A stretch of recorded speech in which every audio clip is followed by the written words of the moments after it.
Hello viewers, কেমন আছো তোমরা? রান্না কাব্যকথা কিচেন থেকে চলে আসলাম আজকে আবার রান্না কাব্যকথা কিচেনে। এখন তো রাত হয়েছে আর ভাবছি রাতে আসলে কি খাওয়া যায়। ভাবছি আজকে রাতের জন্য হালকা কিছু রান্না করব। আর সেই জন্য দেখো আমি চলে আসলাম ডাল চচ্চড়ি নিয়ে। মসুর ডাল ধুয়ে পরিষ্কার করে এখানে রেখেছি, তারপরে পেঁয়াজ কুচি, রসুন কুচি, মরিচ কুচি, 2টা তেজপাতা, হলুদ, 1 চামচ লবণ দিয়েছে। এখন এখানে যেটা দিব সেটা হচ্ছে সর্ষের তেল।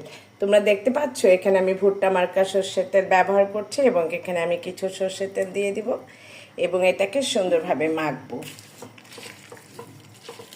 ভালো করে এটাকে মেখে নিতে হবে। লবণ সবই দিয়েছি, লবণ, হলুদ সব কিছুই দিয়েছি, কাঁচামরিচ সব কিছু দিয়ে এটাকে আমি মেখে নিয়েছি।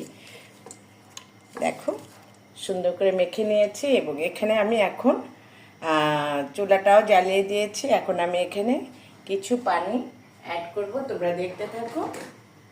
খুবই সহজ একটি উপায়, এখানে খুবই সহজ উপায় এখানে করা হয়েছে।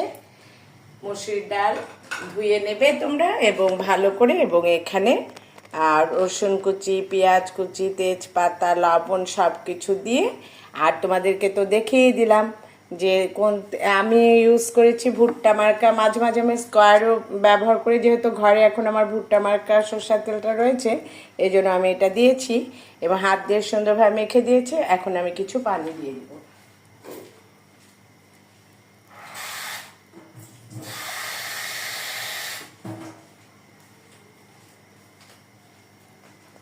তোমরা দেখো এখানে আমি কিছু পানি অ্যাড করলাম। আমার এখানে এই কাপের মেজারমেন্টের 1 কাপ আমি মগের মতো পানি দিয়েছি, কারণ এটাকে আমি চচ্চড়ি হিসেবে খাবো। কিন্তু আমার মনে হচ্ছে যে আর আধা পটের মতো দিলে ভালো হয়।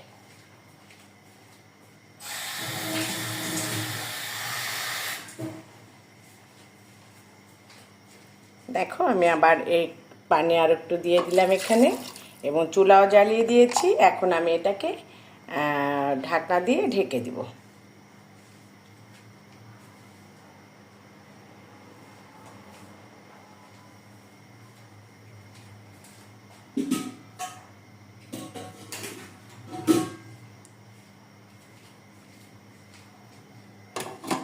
এদিকে চচ্চড়ি হতে থাকুক আর পাশে চুলাতে দেখো আজকে আমি রাতে খাবো বরবটি সিদ্ধ, রসুন এবং মরিচ, কাঁচামরিচ। এর জন্য এখানে আমি অল্প কিছু বরবটি এবং এখানে 4 টুকরা রসুন এবং 3-4টা কাঁচামরিচ দিয়েছি। এখন আমি এটা চুলাটা জ্বালিয়ে দিব এবং এটাকে সিদ্ধ হতে দেবো এবং তোমাদেরকে